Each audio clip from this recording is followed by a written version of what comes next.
Hi, my name is Kristen Hayashi. I'm the Director of Collections Management and Access and a curator at the Japanese American National Museum.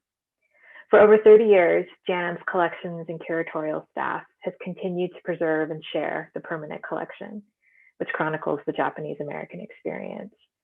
Our ever-growing collection consists of artifacts, photographs, historical documents, and artworks that anchor family and community histories. While exhibition of these materials is one of our charges, preservation and research of the collection are also central to JANM's mission. Much of our work in collections happens behind the scenes, where the majority of the artifacts are kept. Today, I'd like to give you a peek into JANM's collection storage and an up-close look at a few artifacts.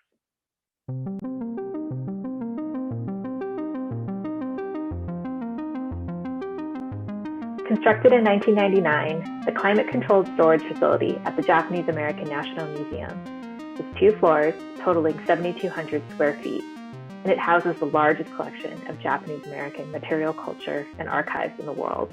We estimate that it's well over 150,000 objects. This spans from renowned artwork by some of the most notable Japanese American artists to the papers of significant figures. But what I think is so incredible about JANM's collection are the seemingly mundane objects of ordinary individuals with these really incredible stories to tell. The collection is full of family treasures that speak of hardship and success, loss and triumph, as well as challenge and resilience. JANM's collection spans from early immigration to the present, but the World War II experience really is one of our strengths. We have artifacts, archival materials, and artworks that represent all of the World War II confinement sites, including several iconic collections related to Amache. JANM has been extraordinarily lucky that families and individuals have entrusted us with objects that illustrate their life experiences.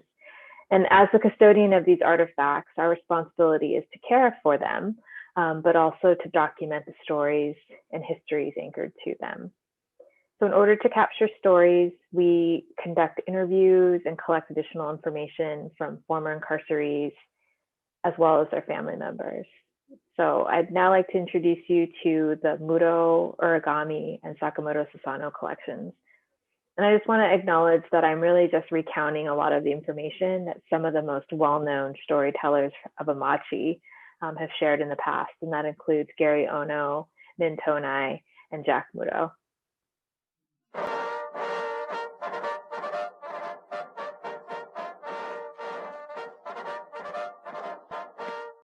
The Origami collection came to JANM in 2003 from Robert Uragami. The collection includes Troop 64 out of Los Angeles, their Boy Scout drum that was used by the Drum and Bugle Corps. This is a pre-war drum that the troop used. Min Tonai tells a story about his troop leader, who was Bob Uragami's father, and how he was very adamant that the scout troop needed to bring their drums and bugles with them to Santa Anita and later to Amache. As you see the photo of the drum, you see 2 U.S. flags sort of crisscrossed at the center of the drum, but that's actually not the original design. So I'll let Bob tell you the story himself about how that design came to be. Originally, Troop 64 was a Japanese American Boy Scout troop, and therefore when they organized the drum and bugle, the flags were crossed flags, one American, United States, and one Japan with a meatball. Now we go a little bit fast forward, we get thrown into Santa Anita, and there's war going on. My dad said, we can't have that meatball. And so he had the art department erase out the meatball and draw in the American flag. So if you really look close, you can see a round outline where the Japan flag used to be. So we have a great video that not only talks about the history of the drum, but also the conservation work that we did to repair a 7-inch tear on one of the drum heads. While people might know about the drum, the Boy Scout drum, which has been on display at JANM for a very long time, We also have a scrapbook that Bob Uragami kept of all the scouting activities. And the scrapbook is pretty incredible because it covers scouting activities pre-war, during World War II at Amache, and then in post-war. It also includes mementos from scouting activities during World War II. So there was an Amache patch that you see there, photos of the scout troop and the drum and bugle corps at Amache. And then it also includes photos of Tim Uragami, Bob's son, in the late 60s, early 70s as a Cub Scout. Together, the scrapbook and drum, which represent the continuation of scouting behind barbed wire in one of America's concentration camps, shows the loyalty and patriotism to the US that many of the incarcerees felt they needed to prove. It's even more poignant when you think about the great lengths that these scouts went to demonstrate their Americanness by removing the Japanese flag and replacing it with the US flag, especially at a time when their loyalty and patriotism were questioned by so many.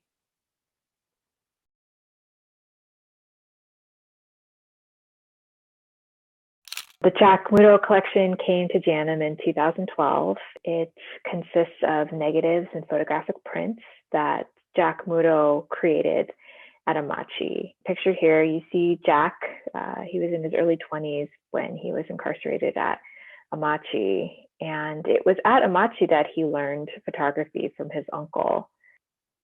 You could see through Jack's photography that he had a wide range of subject matter.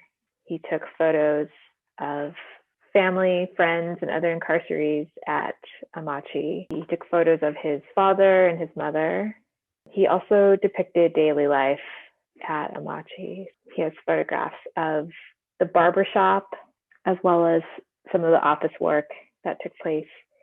He also took a very journalistic approach, I think, and documented just a lot of the events that took place, sporting events, oboe dancing, sumo tournaments, and other cultural programming that took place.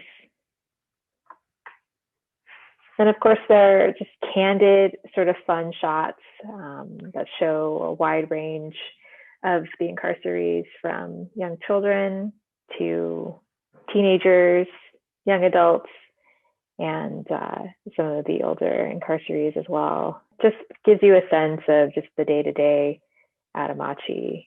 Jack, through his photography, also gives a real good sense of the landscape, and he took a panoramic photograph of the camp from one of the water towers. And so stitched together, you just see endless rows of barracks. But then he also captures some of the real beauty of the surroundings as well.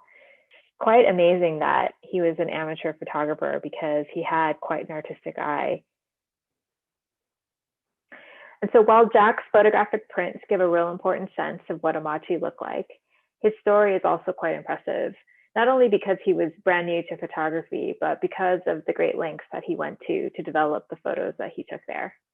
In an article titled "The Underground Photographer of Amache" on JANM's Discover Nikkei site, Gary Ono, who befriended Jack Muro in recent years, details how Jack created a 3-foot by 6-foot underground darkroom 7 feet below his barracks, digging out space below his cot so he could develop his photographs.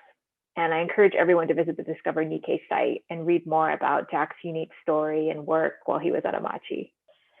The Jack Muro collection gives an intimate glimpse into daily life at Amache, documenting the various activities that took place there.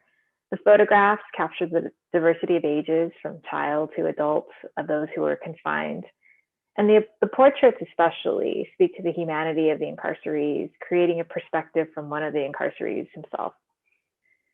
And although Jack Muro was not a professional photographer, he captured his subject matter with an artistry that differs from some of the other documentary photography of the time.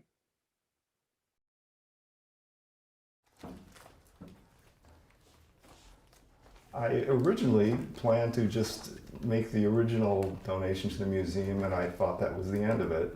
I hadn't realized that there was a process that goes through the review, and you make a determination on whether to accept things in your collection or not. But after I had made the donation back in 2014, I thought that was the end of it. And when you called, that's maybe several months ago, I was very happy to hear that the materials had been accepted, but something you said in the interest in the way you looked at my family sort of triggered something during that conversation, because I never really had an intention of following up with all these materials that we have here. But when you had mentioned that you were touched by, the story of these three women, I sat there and I thought the rest of the day in a little bit different light about, how significant their lives had been, and really they were amazing three women.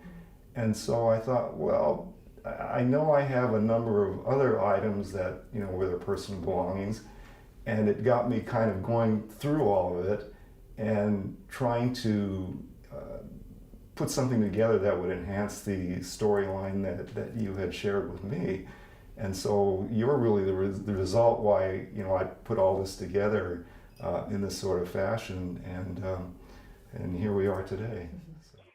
I think what's notable about the Sakamoto-Sasano collection is that it chronicles the life experiences of three generations of women from the same family, from pre-war, during World War II, and after. There are some family photographs before the war, which are especially poignant when you think about how much their lives will change in just a few short years. A large portion of the collection pertains to Amache, capturing the experiences of Scott Yoshida's mother and aunt, Louise and Frances Sasano, who were 12 and 16 respectively, at the time when their family was forcibly removed from Southern California and eventually sent to Amache.